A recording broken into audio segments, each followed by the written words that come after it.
All right, KWI Bible study. We talked about what is a testimony. I think it's important to know, in the Christian faith, what a testimony is. It's not a big deal, not a huge thing. We're called to be witnesses, right?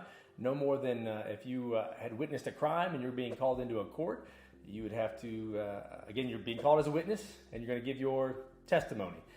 So in everyday terms here, this is actually pretty common. It doesn't need to be built up into something. And of course, we've heard some crazy testimonies, right? That I was a drug dealer, murder, mob, gang, wild and out type stuff. And then I had this complete 180, and now I give CPR to kittens and give all my money to the poor. And there's this huge lightning of a change. And some of those types of testimonies, they're awesome, they're great. They appeal and apply to many. But as a Christian who doesn't feel like they have that crazy big change, sometimes it makes you feel like you don't have a good testimony. And that is so wrong, because God has given you your testimony, and that's important. God can work with anything, right? He could take David at a young age and slay a giant. He could take a stuttering person like Moses and free an entire nation from Egypt. There's so many examples of how God can work with what he's given. And a lot of times, it's exactly what God is doing, so that you can't take credit for it. So let your testimony shine. We talked about, as a Christian, the best way to organize a testimony, if we're going to do that, and not to box it in, but essentially there should be maybe into some thirds here. And the first third is, what was your life before you came to this saving knowledge of Jesus Christ and what he did for you on the cross? And then so my life before, and then what happened? What made me realize, or what change was there in my heart, in my walk that caused me to turn. Repent means to turn 180 from that life, and now what are the fruits of this new life?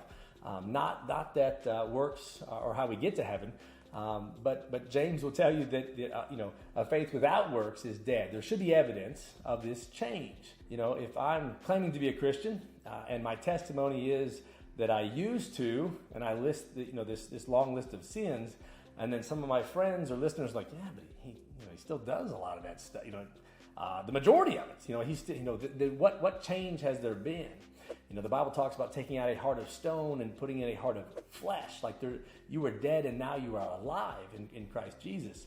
So there should definitely be a change. A good one that a lot of people talk about, and we referenced, was that prodigal son story. So in the book of Luke 15, and we're going to do a study on this later as far as the prodigal, because the prodigal son was never about the prodigal. As Jesus is talking, I apologize, I want to get too far on this, but as Jesus is talking, there's three parables in there. There's the lost sheep, the lost coin, and then this prodigal. And so really, this culminating story of the prodigal isn't about the prodigal at all. It's about the prideful son, and the fact that the Pharisees and Sadducees were going to pride themselves into hell if they weren't careful.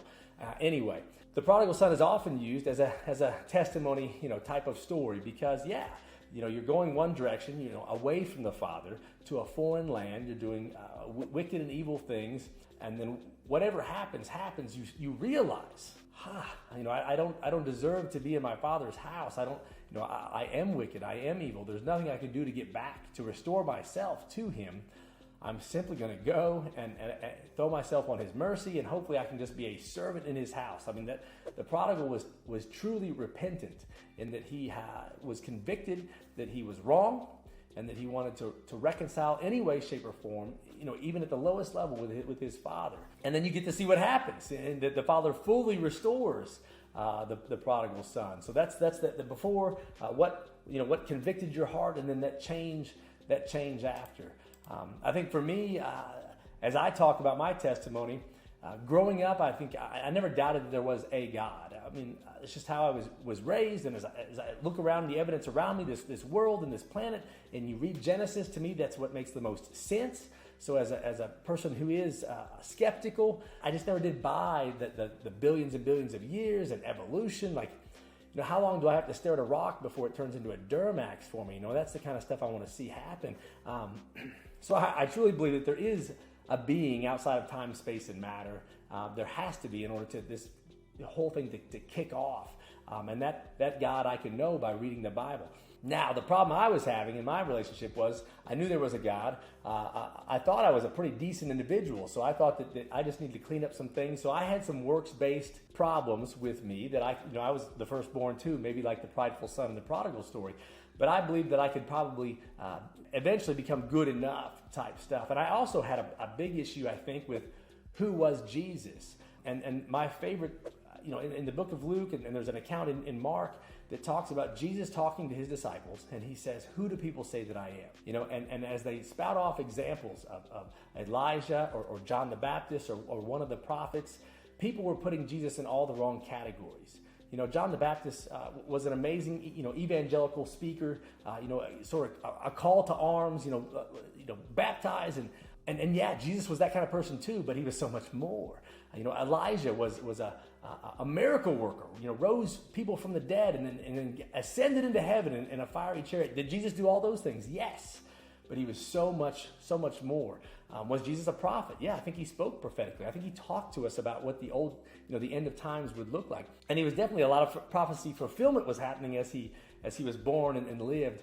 But was he more than the Old Testament prophets? Absolutely. In my life, as I was growing up, I was putting Jesus in these smaller categories. I remember one time telling a friend of mine that I said this regretfully, that I said that Jesus, what he did wasn't such a big deal, because at my age, I don't know what 18, 20, 25, at that age, I knew that I would easily die for a handful of my family, friends. I mean, each of us would probably trade our lives for a loved one, right? And if Jesus died for the whole world, then in that whole world would have been the loved ones that I would die for. So I think I could pull it off. I would give up my life like Jesus did. So I had made myself equal with Jesus, never fully understanding where he was on the hierarchy.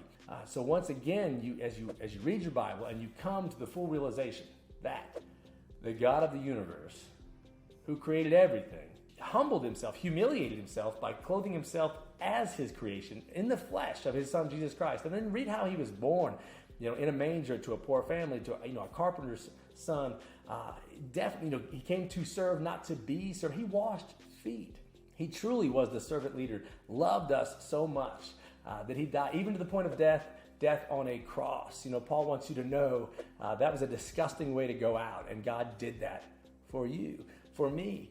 When it finally clicked with me that he was so much more than anything I could possibly be, that kind of knowledge is what, as you look up and realize how big he is, it brings you to your knees. That's my testimony. And now I definitely respect and put Jesus on the throne of all my life. He gets my Mondays, my Tuesdays, my every day of the week. He gets my weekends. I don't have a Friday night to myself and the boys, and then I make up for it on Sunday. Jesus gets my work life, my father life, my husband life. He is the Lord of all areas of my life. And that submission is what it means to repent and become a Christian. Jesus said in Matthew 16:24, if you want to follow me, if you want to be a Christian, pick up your cross and let's go, follow me. So it takes that kind of humble submission to truly understand what Jesus has done. And then after that, I no longer have to do anything. Those 10 commandments aren't, he fulfilled the law. I'm not underneath the Old Testament. I'm the New Testament, the New Covenant, the blood of Jesus Christ. But I get to happily, do those things. I do, the fruits of the labor because I want to, not because I have to. The Old Testament, that they felt like they had to check these boxes to get these gold stars. The Old Covenant was designed to do was to show you how sinful you really were. The freedom you get, the peace, the joy from finally realizing, that you can stop trying to be this big, puffed up, prideful, do it all yourself, and to rest easy in Jesus Christ is definitely the story of my Christian life. I'll say that. So that's my testimony, and I also think that you should have probably 2 testimonies at least. I mean, most people when they ask you how you came to Jesus, they're talking about that original. When were you saved? But if that's all you got, then again, I'm going to go back to that James verse that tells you that a faith without works is dead. You should also have some testimony in your life right now. You should be able to witness what God is doing in your life at the present day.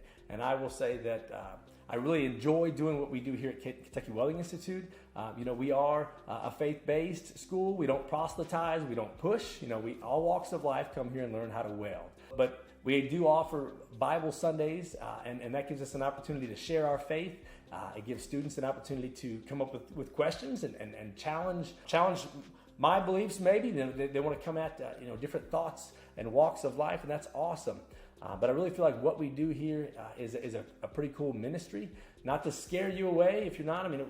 We like that. Come and try us out. We're going to do you right. We're going to be honest.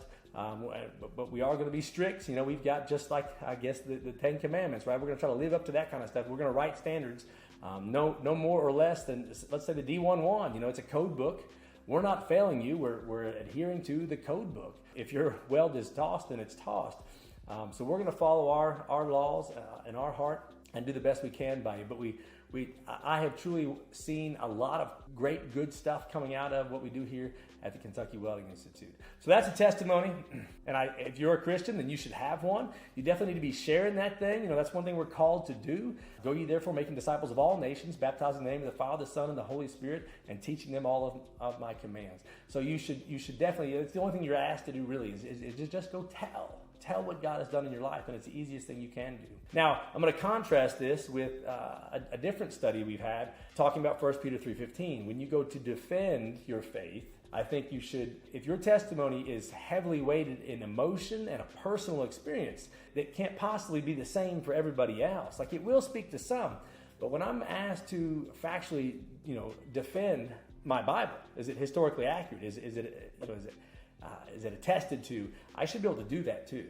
I don't. What a small pet peeve of mine maybe is I'm going to call them lethargic Christians who rest in Jesus' grace and then nothing else. And I think that's not what we're called to do. I think 1 Peter 3:15 tells us to always be ready, always be prepared to give a defense for the hope that is within us. And you can do that through reading your scripture and understanding how to defend it, because it is so easily to prove. I'm going to close with that, and I apologize if I rambled, but I really enjoy these topics. Come and check us out.